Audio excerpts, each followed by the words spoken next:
And you say, well, what does that have to do with Malik Willis? Yes, he was bad as a rookie from Liberty with the awful Titans. He wasn't great. By the way, Caleb Williams wasn't great with the Bears, with much better players around him. But in the last 2 years with the Packers, when he started 3 times, he was not only good, he was sensational. He had the best completion percentage in the league, 79%.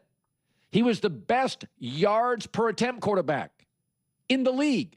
6 TDs, no picks. Passer rating 132. I don't think any Packer fan would deny what I'm about to say. He looked as good or better than Jordan Love. Same coach, same assistant, same player. Well, it was only 3 starts. Let me ask you in the entertainment business, how many notes do you have to hear on The Voice before you know a hack from somebody really gifted? How many jokes do you need to hear from a stand-up comedian that you know, oh, Bill Burr's really funny, and this guy isn't? Folks, in the entertainment industry, this is in accounting, it doesn't take long to see talent in sports. Hyper-athletic, super accurate, a wonderful kid who everybody loved. Jordan Love is there to celebrate when he came off the field in Green Bay.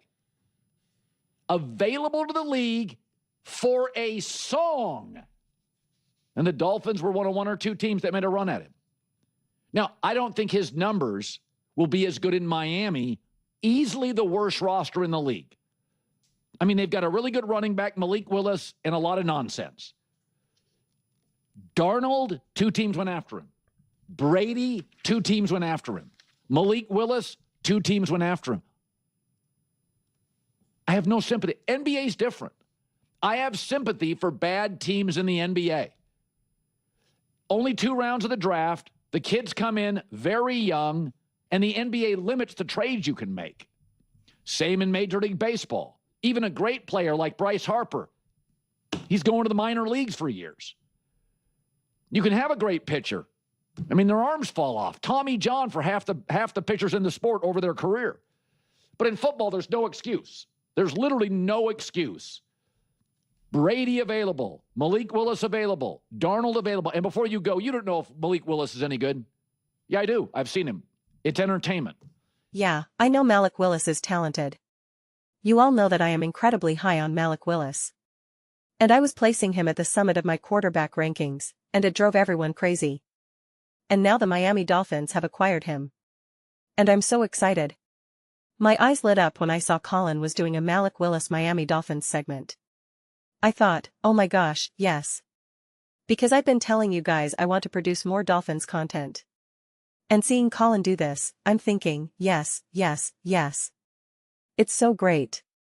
It's so great because I have to work really hard to create Dolphins content, and it's wonderful when they actually receive some mainstream attention, and it's a proper segment, not just a quick little 30-second soundbite.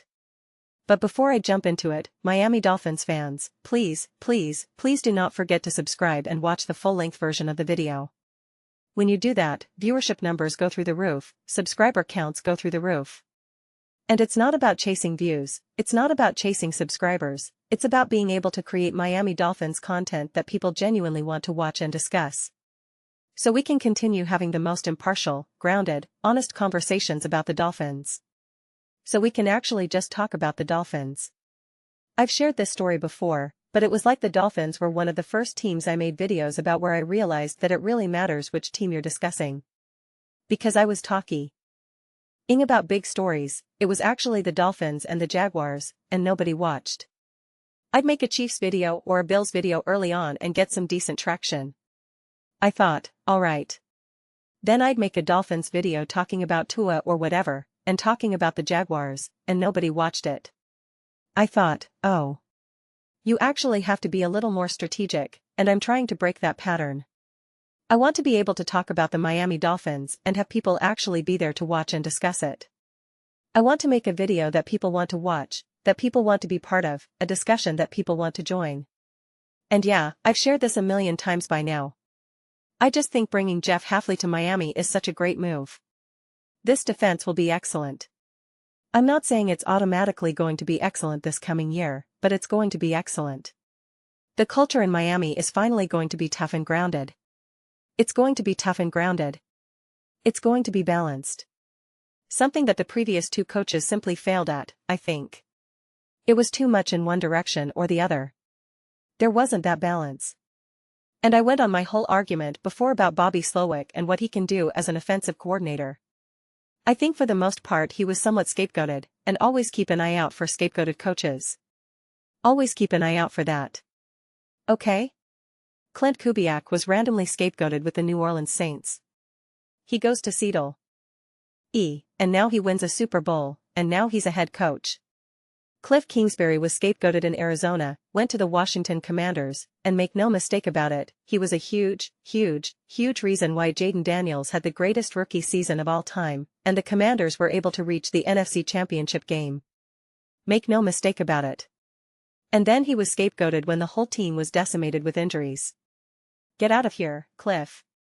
It's like, okay, sure. So just always be aware of that. Always be aware of that. And Malik Willis, man, I mean, listen, it is undeniably a small sample size. I might not even use these stats as a reference point because it's too small of a sample. That's why I always talk about quality of play. And you can see the quality of play. You can see the trust. To me, that was the biggest thing. When Malik Willis played with the Green Bay Packers and was thrown into the game, especially when Jordan Love got a concussion against the Bears and he was just inserted, you could see the trust. You could see the types of plays Matt LaFleur was calling. There was no coddling. There was no minimizing. There was no hiding. It was "we trust you." And those were must-have moments in a must-have game at the time. It was big time. He was just thrown out there. And the trust that existed was incredible. That really tells you everything you need to know, honestly, more than anything else. But I think he was awesome, and I couldn't have been any more impressed. And when you recognize that he hasn't been able to build any momentum, he hasn't been able to establish any continuity or consistency, and now he's finally not only getting that opportunity, but it's also on a great deal that the Miami Dolphins are going to be able to build around. They are going to be able to build here. And that to me is what's exciting, because not only do they have a roster and a team that they're going to be able to construct due to flexibility, and I think they're going to get high-quality quarterback play, I think they have coaching on both sides of the ball. And you need all of those things. When they talked about, let's use the Buccaneers as an example, because they were obviously able to have flexibility with Baker, and we can go to Seattle as well. When were they at their best? When their players were obviously up to par, and they had great coaches on both sides of the ball.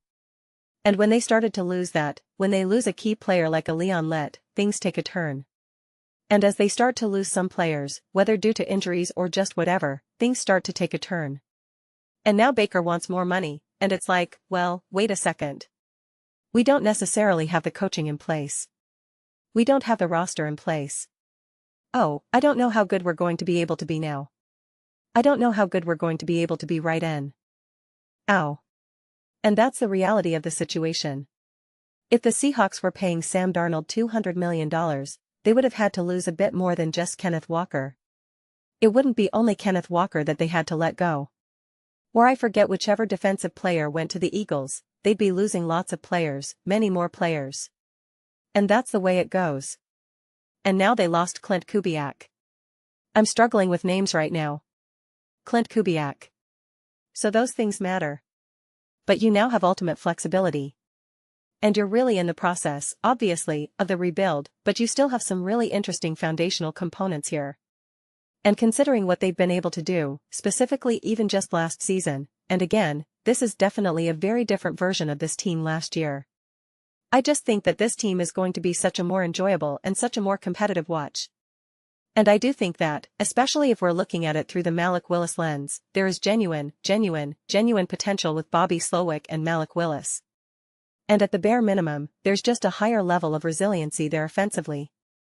Not to mention the level of resiliency that will, no doubt about it, improve under Jeff Hafley.